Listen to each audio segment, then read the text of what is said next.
Live from New York, it's the show that does not have a toxic quarterback room. Second hour, first things first. It's a Mac Jones reference. It's also time we read some viewer mail. Today, I didn't have time to go to the post office. I had to grab a late sandwich, so Christina went to the post office. Brought back a full satchel full of mail. I reached in, pulled out this letter. We have no idea who it's from. Wow. Okay. Can I guess? Somebody different. Yeah, guess. Who do you think it's from? I'm going to guess this one's Brian Sr.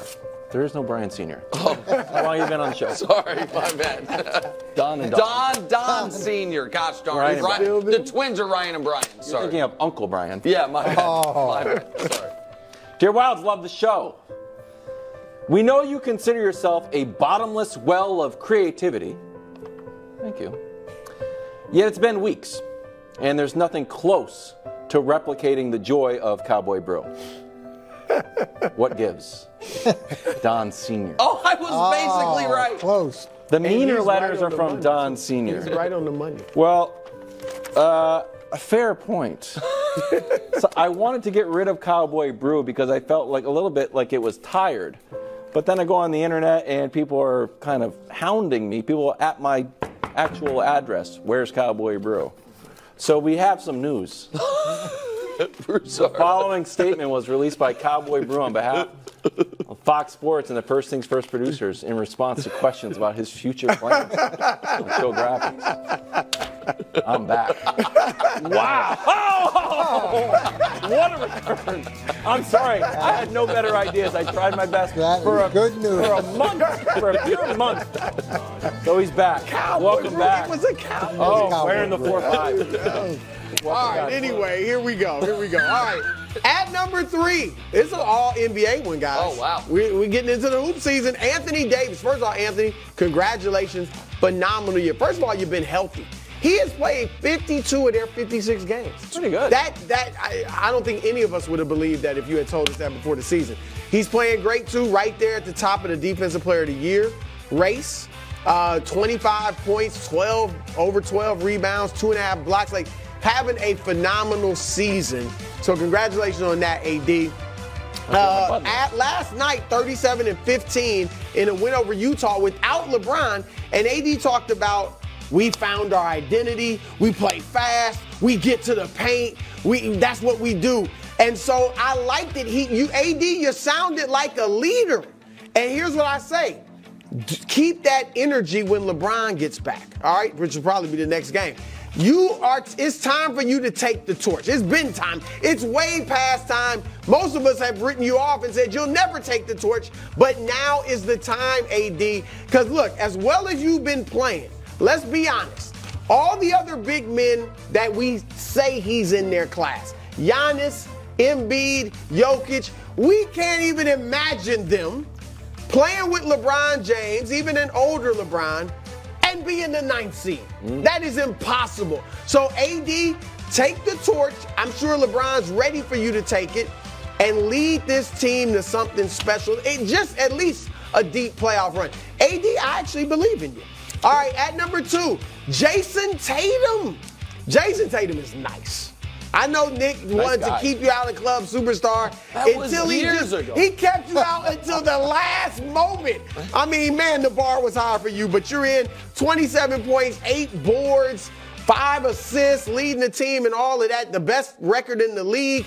You're nice, but you're not yet mad nice. Oh. There's another level, mad nice, and that's where the Jokic is. What I said about club superstar, now you're attacking. There's not 13 or 14 mad nice guys, all right? But to get to that next level, you have got to get some jewelry. But let's just go before that. There is no excuse for you, Jason, not to win the East. Am I right? Like, Embiid is hurt, and when he comes back, I doubt he'll be what he was doing before, for this season at least. Milwaukee's having all types of trouble. They're 3-6 under Doc Rivers so far. Consultant there. Cleveland, the Knicks, they're nice. They're not on y'all level. All right. And Miami, I know they've been a thorn in your side, but you have swept them in 3 straight games this year. All right. So there is no excuse, Jason, for you guys to not get to the championship series And you got to, obviously, once you get there, you got to beat Denver or whoever you face in the West. But, Jason, I believe in you. All right, at number 1, there's a bunch of guys. 24 to be exact. Wow. The NBA All-Stars. A large bud list. All-Star weekend is this weekend in Indianapolis. And I'm excited. I was watching Mac McClung highlights on YouTube. Dude did some nasty dunks. I can't wait to see him Saturday night. I can't wait to see Steph and Sabrina Ionescu shoot the three-point shootout. But when I think of the actual game Sunday night, I get a bad taste in my mouth. I get a headache, all right? I get a stomach ache, all right? Because the game has been horrible. Listen to some of this, all right? A few years ago, the game became a joke. Then it graduated to being ridiculous. And then it moved on to being absolutely unwatchable, all right? In 2019, here's some of the numbers. They took 167 threes. I don't like that. There's a threshold of how many threes is too many. Yeah, it's 165. I don't know what it is, but that's way beyond it. 2017, 83 dunks. Can you imagine 83 dunks? I guess, can I tell you something? Almost all of them uncontested. Exactly. None of them good. 2016, the West won 196 to 173. Thank you. 196. The scoreboard doesn't go to 200, I don't think. So I don't know what they're going to do. I think they're digital now, Brew. A little different than when you were covering the league. When I was there, the flip. Last year, you're not going to believe this one. Last year, there were 7 fouls. Okay. 7 fouls in the game. So this, look, guys, I'm going to wrap it up. It's an easy fix. Just try. Yeah. Just try. We don't want playoff level intensity, but how about the intensity that you play with at UCLA in the summer? Thank you. Or the Drew League. Yes. Or maybe the Rucker if you go there. Yes. Or when you play an open gym in the summer. I'm sure you're competing in the summer more than you are in Chris All-Star Brickley's games. league. Just give us that. Yeah. Anything. Give us that. That's it. That's perfect. The bud. Well done, Brew. Chris, I would say that this bud list was nice, but it wasn't mad nice. Oh, wow. And I don't usually say that, but an all-NBA list. You're not here for that. After the season, and look, I like dunks and threes, so that's why I watch the game. Yeah. So I'm a little biased that way. I'm putting the Chicago Bears front office. Wow. And nobody has a more organizationally defining moment than they do this year. To have the #1 overall pick for the second year in a row, and you didn't go get C.J. Stroud last year. And look, there was a lot of disagreement on where C.J. would land in terms of his ability, but what he's done, and now you've got the #1 overall again. So you got to make that right decision in terms of who you're going to bring in, and then that leads to what you're going to do with Justin Fields. How are you going to if you move on from him, how are you going to maximize what you get back for Justin? So there's that decision. Then you have the 9th overall pick. So you have a chance to add another great player to the organization. And you've got, I think it's $48 million in cap space. So you have plenty of room to go improve the team through free agency as well. So this is such a rare occurrence in NFL history to have this opportunity that they have and the firepower of trading the quarterback that's currently in-house. So they are absolutely under duress. That's well done, Coach. So what would your recommendation be? I thought they should have moved on from Justin Fields last year. I didn't necessarily feel that strongly about the quarterback group, but this year it seems like a lot of excellent candidates. I know that Nick is deeply involved. So Caleb is not automatically Caleb? This is going to change before the draft. There'll be a lot of give and take in terms of who likes who, but we see it every year where this guy's a lock to go #1 overall. We'll see when the number. But you would draft the whoever the quarterback is, you would draft a quarterback. I'm saying if I'm the Chicago Bears, I think that Justin has peaked there, and if you have a chance to go get someone who feels a franchise quarterback that'll be there for the next 15, 20 years, you have to go. That's right. I'm putting James Harden on the bud list. Oh. And listen, Harden's been playing very well all year. The Clippers have been excellent. You know, right after they got him, they were tough. The Clippers?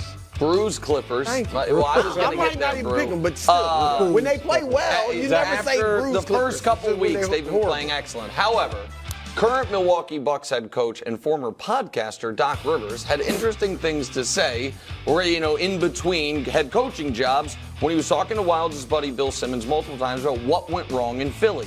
And he keyed on James not making the All-Star game last year really bothered him. He was playing an unselfish brand of basketball, leading the league in assists. It wasn't rewarded. And then from that moment forward, he was a different player. And you saw kind of more of the solo act James Harden. The team wasn't quite as good. And then the playoffs, it really reared its head. I am very curious how, once again, not making an all-star team is going to land on James Harden's doorstep when the 24 brightest lights in the league are shining on Saturday or Sunday night, and he wasn't invited to the party. Because the way he's playing right now, Brew, is exactly what the Clippers need, and I doubted that he would do it. Thus far, they have proven me wrong. I'm curious how they will look the second half of the year, if they will keep that going, because I know they are your Clippers and you do love them. I have some healthy skepticism, so I'm putting Harden on the bubble. And two of his teammates are on the All-Star game. So you're now, everybody's like, you're the third guy. He might not have thought that in his mind. That's interesting. You're right. That's something to watch. This hurts me more than a critical letter from Don Sr. I'm putting Şengün on the Bud list. Out of love. Out of love. Are you done with him? No, gosh, no. Okay, I just want to make sure. No. Out of love. It's tough love time. Rockets, it's time to step up, Şengün. That's the moral of the story. It's time to move on. Like, hey, he's okay. Wow, Wilds, you were right. You're like, no, it's time to start playing better and winning more basketball games. The Rockets just lost to the Grizzlies, who are on a 9-game losing streak.